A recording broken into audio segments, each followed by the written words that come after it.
This is a reading of the Tale of Despereaux, Chapter 12, Adieu. The sound of the drum changed again.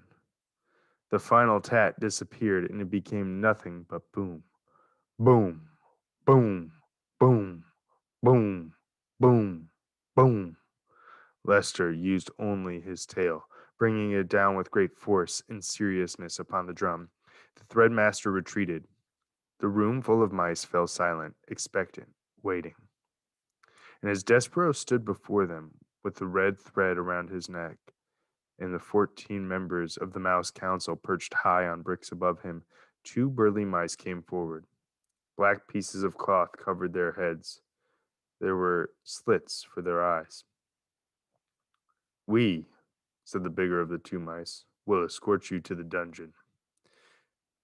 "Despereaux!" Antoinette called out. "Ah, my Despereaux!" Despereaux looked into the crowd of mice and saw his mother.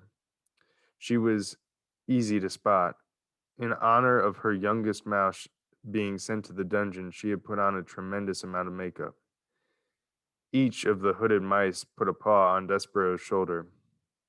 "It's time," said the one on the left, the first hood.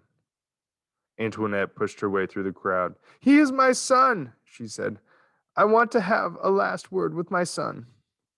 Despereaux looked at his mother. He concentrated on standing before her without trembling. He concentrated on not being a disappointment. "Please," said Antoinette, "what will happen to him? What will happen to my baby?" "Ma'am," said the first hood, his voice deep and slow, "you don't want to know." "I want to know. I want to know. He is my child, the child of my heart, the last of my mice babies." The hooded mice said nothing. "Tell me," said Antoinette. "The rats," said the first. "The rats," said the second. "Yes, yes, we. The rats? What of them?" "The rats will eat him," said the second hood. said Antoinette. "Mon Dieu!" At the thought of being eaten by rats, Despereaux forgot about being brave. He forgot about not being a disappointment. He felt himself heading into another faint. But his mother, who had an excellent sense of dramatic timing, beat him to it. She executed a beautiful, flawless swoon, landing right at Despereaux's feet. "Now you've done it," said the first hood. "It doesn't matter," said the second. "Step over her. We have a job to do. Nobody's mother is going to stop us. To the dungeon." "To the dungeon," repeated the first hood. But his voice, so deep and certain a moment ago, now shook a tiny bit. He put a paw on Despereaux and tugged him forward, and the two hoods and Despereaux stepped over Antoinette. The crowd parted. The mice began to chant, "To the dungeon! To the dungeon! To the dungeon!" The drumbeat continued, boom, boom, boom, boom, boom, boom, and Despereaux was led away. At the last moment, Antoinette came out of her faint and shouted one word to her child. That word, reader, was adieu.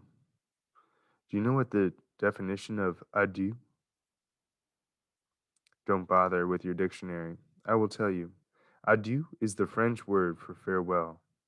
Farewell is not the word that you would like to hear from your mother as you are being led to a dungeon by two oversized mice in black hoods. Words that you would like to hear are, "Take me instead. I will go to the dungeon in my son's place." There's a great deal of comfort in those words. But, reader, there is no comfort in the word farewell, even if you say it in French. Farewell is a word that in any language is full of sorrow. It is a word that promises absolutely nothing.